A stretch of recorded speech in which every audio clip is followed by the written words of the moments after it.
picks. It's a really strong first pick, so I'd love to see SK take that Vox off the board. But they're going to actually go ahead and take the Grace away, and now this allows Dynasty to ban away the Baron. It certainly does, but it would mean that Vox would be available for a first pick. Also, the Batiste, we've seen a few teams like to go for a first pick on that recently. What are you expecting to come through here, Sweej?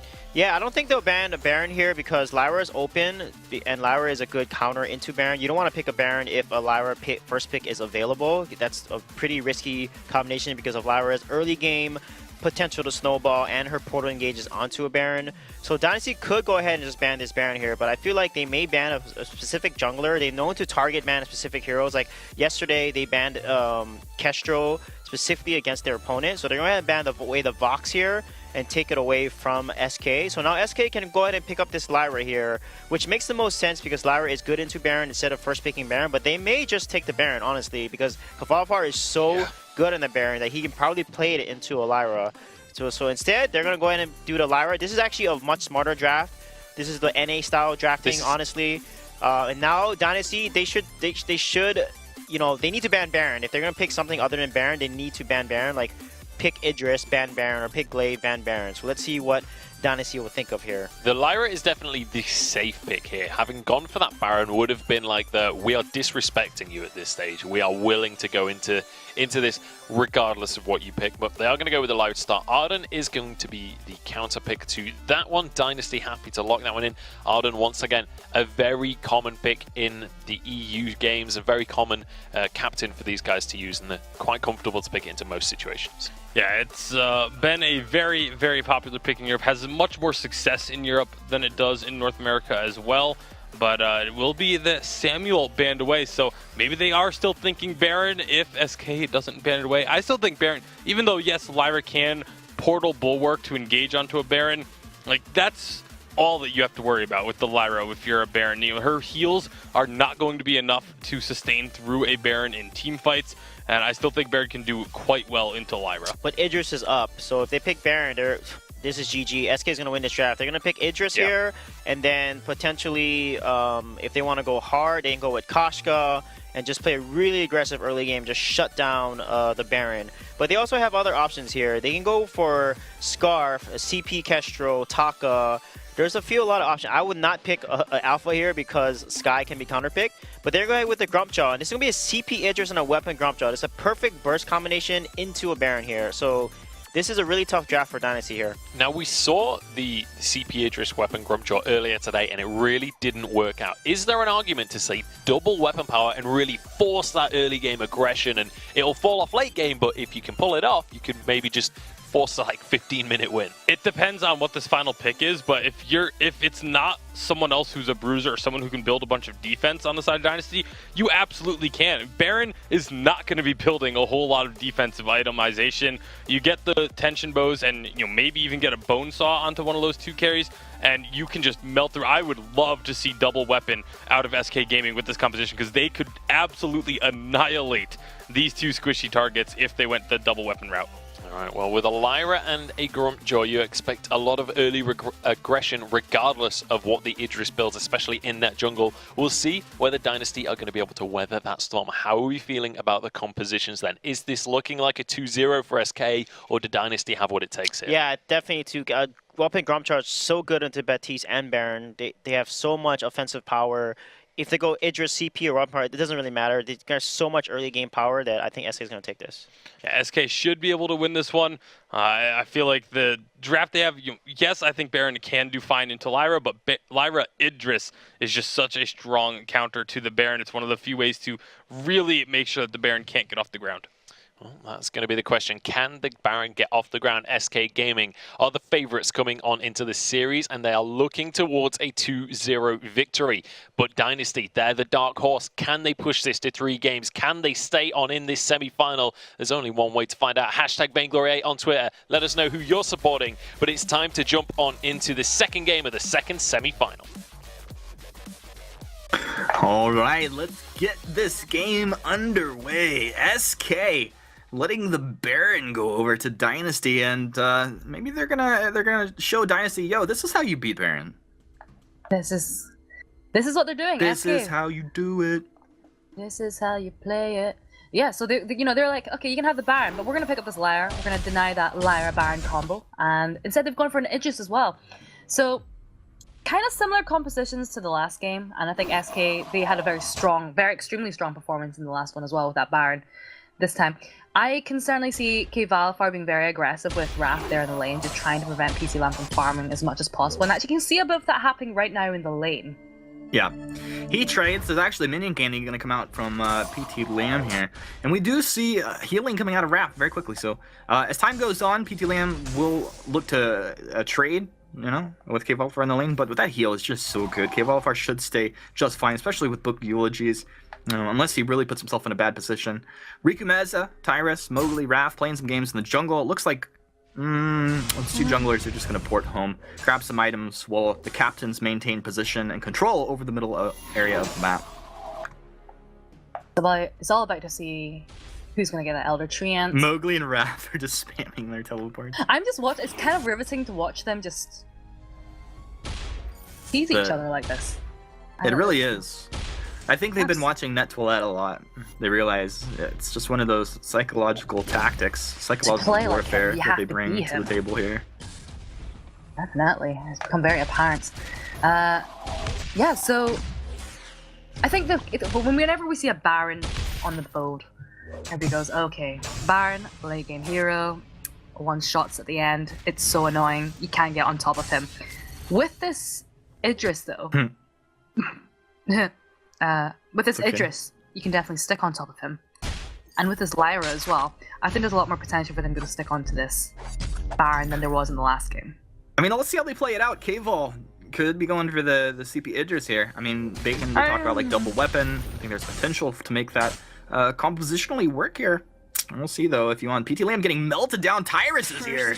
First Tyrus playing the Grump Jaw. First blood. I took your voiceover line. I'm sorry. I denied that from you, Humanist. It's alright. It's your last day. Thank you. Let it go. Thank you. I would actually personally quite like to see the double weapon. My reasoning for this is that double weapon is such an early game tactic to play, and it's just so aggressive because it's very difficult to counter build, and you have to really wait out for the late game. But it does depend. It's quite a risk. It's quite risky because it does depend on you just getting enough of a lead in the early game that you can close the game out. Prevent that Baron from scaling into late game. Orikameza. That's not your jungle. Get out of here. And I was gonna say press 1 for weapon Idris, press 2 for CP Idris, but K Valfar has ruined our fun by picking up a bunch of crystal items. I wanted to see the weapon Idris. I mean, we saw I think Supremacy played a crystal Idris in their last game of the series against Fnatic. Oh, the SK gets it. Yeah, SK gonna grab that Elder Treant, and Ordain's out, so they choose not to engage where they probably could have otherwise. PT Lamb, satisfied with the lane position and his farming, will go back to his base, pick up a couple items here, so he'll actually have a decent damage threat when he starts to get out into the lane. You have to respect his basic attacks coming out. It'll be very easy for him to last hit at this point now. And also, I think worth mentioning, Raph, this is another Lyra with a protector contract. I really like this. Yeah, we've been seeing a lot. We have been seeing a lot in the past weekend or so, and I think it does kind of, you've got the healing, and then you get the extra barrier coming out as well. It does really help keep your laner alive for a little bit longer, and helps them kind of just pursue those kills. And well, I say kills in the early game, but to be honest, we don't really see that many kills in the early game, so I don't even know. That wasn't like. Well, early game, it just depends, right? Like early game. EU for the last 2 weeks has been 20 minutes or earlier than that. Their mid game starts around 25 minutes. Tyrus is gonna move forward. He's grumpy. Look at the damage. He's got a stop. Rikamez almost going down, but PT Lamb chopped down. He says Dynasty Gaming, that's how you do that. That's how they're doing it. PC Lamb getting not shut down, but they're certainly making the moves to shut him down as well. The Tyrus, the tension bow, packing a hit there with that damage, the set damage there. So and much. I think that's hurt. This turret's dead. Yeah, it actually is going to be dead. I wasn't sure if Baron was going to get there in time, but 5-minute turret? Where am I, Humanist? Tell me. Scotland, from what I have heard. Is this Europe? This is Europe. Is this real life? This is SK showing us In today's Spotlight, we will watch SK Gaming dismantle Dynasty and provide a lesson on how to take out a Baron plus a Batiste. Leading the charge will be Tyrus. Although he will be stunned up occasionally, he should eventually get on target. Fearsome Shade will be used to keep SK Gaming at bay for the time being, but as time goes on, keep your eyes on Volifar, who will start to rip them apart. He's got the Frostburn, his chakrams will be slowing. He is beginning to rip them apart. But right now, it's all about Tyrus. He's got the tension bow, he's got the early game aggression, he's really taking advantage of it. It's 0-2 and 0 for PT Lamb. They're really trying to punish him in the lane. And he's lost his first turret. It's a sad day here for Dynasty Gaming in the first 6 minutes off the second game of the series. 1-0 so far for SK or SYA, depending on how we're looking at this. Raph has got the fight. That's funny. I'm running with it. I'm running with SYA. No! She's running with SYA. Let's go. Dynasty Gaming holding down the brush. SK gonna move forward. Grumpy Tyrant's there. Holding his ultimate, moving forward. He's gonna be stunned up though. Oh, he's stuffed now. He's stunned up and stuffed up. Nam moves back. He has Mowgli. Mowgli, the tankiest one of all. Getting chopped down. 291 damage coming through Tyrus. Dude! Whoa! Bold move! He's gonna get in there. Shingy, he's gonna find the kill. It's actually Idris. It's Volifar. Thou shalt not live in this game against SK Gaming. 5-0. Ace at 7 minutes. Second turret. Quite possibly. Interesting performance here. They're going straight for the objectives. I like it. It's clean.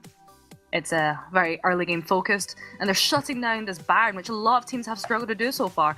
And they're just really taking advantage of Tyrus. I think the problem when in the last game was when we saw that, I think, Agony on Grumpjaw, on the weapon Grumpjaw, he just didn't seem comfortable on it. It lacked the kind of like in-your-face aggression that weapon Grumpjaw really needs. And this time Tyrus is not afraid just to deal the damage on PT Land. He doesn't have that much defense. That tension bow, Tyrant's Monaco is hitting hard. Collected. SK, they've accrued a nice sweet 4K gold lead. Oh man, it's so sweet when you watch a player unlock the potential of a hero. Tyrus doing a very good job currently on the Grumpjaw. Volifar on the CP Idris also doing a very good job. AC completed. Divergent paths are unlocked. He's ready to go. Ready to have some actual fun in these fights. SK up 5-0, 8 minutes in. Almost a 5K net worth lead built up for themselves. Yeah, what they need to do is just maintain this lead because PC Lamb, he's been farming well. He's actually ahead in CS compared to Volifar. And even though they are 5-0 behind, they're 2 turrets down, you do not want to allow that Baron to get into the late game still. Because if he does get that chance, it's going to be so difficult for SK there. But if they can continue to push this lead, try and get that choke point turret down before the 15-minute mark, then SK, I feel like they could close out the game without letting the Baron into the late game. Oh yeah. Oh, Rikumetsa! I'm definitely on board. Riku Meza with the Fearsome Shade will come out, buying a little bit of time, but Volifar's there, finds the kill. Chakram comes out. Mowgli is going to be able to block off the stuff coming out of Tyrus, but the Grumpy's there. Look at the gauntlet. He's got no Lost Boy Toph plays coming out of Mowgli here. Ion Cannon will come down. Oh, okay. The Chakrams. Okay. So you said before 15 minutes. How about around 9 minutes? How's that gonna work out? It's still before 15 minutes. The thing is, what happens when you force these teams down is what we need to be seeing from SK is they need to be consistently denying the jungle away from SK. They want to be shutting down any source of gold income going towards Dynasty Gaming. Because if you allow them to still have the jungle, you can kind of split the gold between Rikumetsu and PT Lamb. That's something you don't want to allow happen because it gives them just a little bit of opportunity to come back in the late game. If you deny this, however, which they are doing very well, then it's so difficult because all SK have to do is just wait for that Kraken to come out. Or if they can get another ace in time in the jungle, if they can force Dynasty Gaming to step into the mids, then force an ace out, then maybe they can close their game out even before 15 minutes. And I certainly think with a 6K gold lead at 10 minutes, it's possible. SK look good. I'm not gonna lie, they look real good right now. I think one of the last tweets we saw from Mowgli was like, alright, Rikumetsu is doing really good, now I gotta focus on myself. I could prophesize a tweet coming out later today that says something like, alright, back to focusing on Rikumetsu. I'm gonna find this tweet, actually. I feel like we need to get our sources accurate. Can we get our stat man to pull up the tweets live? It's just me. Just kidding. We asked so much to Rikumetsu and he clearly started to shine. I mean, like, let's be honest, it's not, if they're just shutting him down. SK have just been playing a very methodical game of just shutting them down. PC Lamb has just been denied the opportunity to scale into the late game. And SK denied the opportunity to engage with a Fearsome Shade coming out by El Riku Meza himself. And Dynasty just on the back foot here. This is almost hard to watch. I mean, Dynasty feel like a completely different team. Maybe getting ahead of himself, underestimating what SK could bring to the table here. And SK, this is one of the most textbook Baron shutdowns we've seen in a while. Yeah, it's very textbook. And a lot of teams have struggled to get this. Dynasty Gaming, they just really have the turtle at this point. And PC Lamb, he's still getting his farm, still ahead compared to Cave Alpha. It's Rick and Metza that we are worried about now because his jungle has been denied. He's 39 to Tyra's is 64. And in terms of itemization, it's certainly showing because Tyra's, he's got Tyrant's Monocle, he's got Attention Ball. Rick and Metza, he's just sitting on that Shatter Glass, only one tier 3 damage item. Doesn't have any defense. Well, apart from that, no light. cooldown reduction. No cooldown reduction. It's a bad position, and this is the kind of point where you want to be seeing Rick and Metza and PC Lamb splitting the goal between them, just allowing Mowgli just to sacrifice a bit. To be fair, he's got the CP infusion out. Okay, obviously we can see that, but he doesn't have the cooldown reduction items. Tyrus moving forward. Tyrus, the stuff not connecting. PT Lamb, you gotta be careful. He wants to find damage. The gauntlet's down by Mowgli, but they can't really get on target. Raph did a really good job getting in there, zoning out for his team. Fountain used on both sides. Raph still holding his Crucible at the end of it. But this is SK just once again flexing as far as their positioning, forcing Dynasty back, and they're just gonna take the entire jungle. Yeah, I like the disengage coming out from SK. The moment they recognize things weren't looking so great from Raph, they just completely backed away from that fight. And that is a good outcome here for both of the teams, actually. Dynasty Gaming was able to stay alive. No more kills were picked up there. What is worrying, though, we are seeing another Tyrant's Monocle being picked up there for that weapon, Grumpjaw. And Mowgli, he's forced to use his gauntlet there in that last fight. And we don't have the Fearsome Shade for Rikameza for a few seconds yet. So if they choose to engage, not having that gauntlet there is going to be very dangerous there for Dynasty Gaming. Dynasty Gaming ready to make a play here, down 7-0. Oh my goodness. Couple attacks plus a chakram hitting PT Lamb. He's sitting on 25% health. That's insane. It is insane. It's absolutely insane. You know, I don't see that many Crystal Idrises about in the Vainglory 8. The second one of the day so far, and this one's been played flawlessly. Cave Alpha just hitting like a truck. He's got that level 9 infusion going on. SK are playing some games, Chingy. Don't be quiet right now. They're trying to be sneaky. SK? They're gonna move around. There's your Arcane Passage in. They're turning this one up. Riku Meza melts down. PT Lamb back with the jump jets, trying to find damage. He's getting a little bit of damage, but not quite enough. But look at just Shimmer Strike dancing around. Evolifar.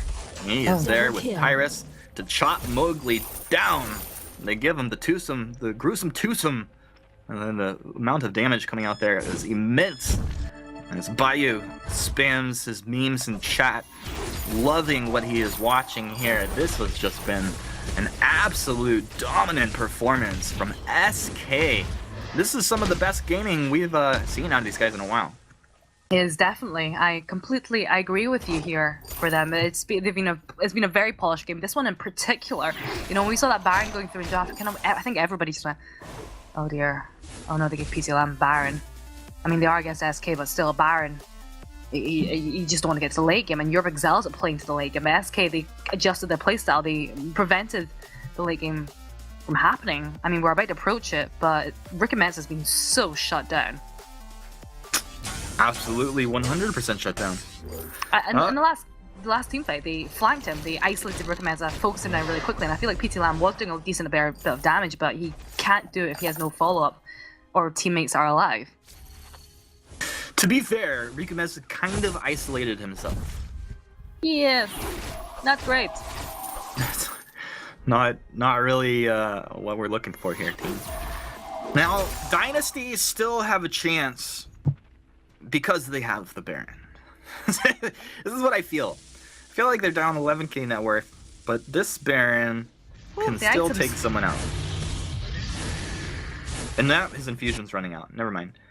Oh, there you go. Fresh infusion. They're ready to go now. But the Kraken should be captured up by the time that they get out into the middle area of the map. Should they choose to even move out there? I don't think they should. They don't really want to force a fight. Time to fight! Gauntlet's down. Mowgli knows what's up. Arcane Passage right into the middle of things. They're going to have that Fearsome Shade coming out of Rikameza. Tyrus taking a lot of damage. Jump Shot back. Tyrus melting low. This Bolivar gets taken down. They're figured it out. They're learning on the fly. PT Lamb showing us he is a Baron. It's Tyrus, but Tyrus can do it if anybody can do it. Raph is there. They take Mowgli down. SK Gaming.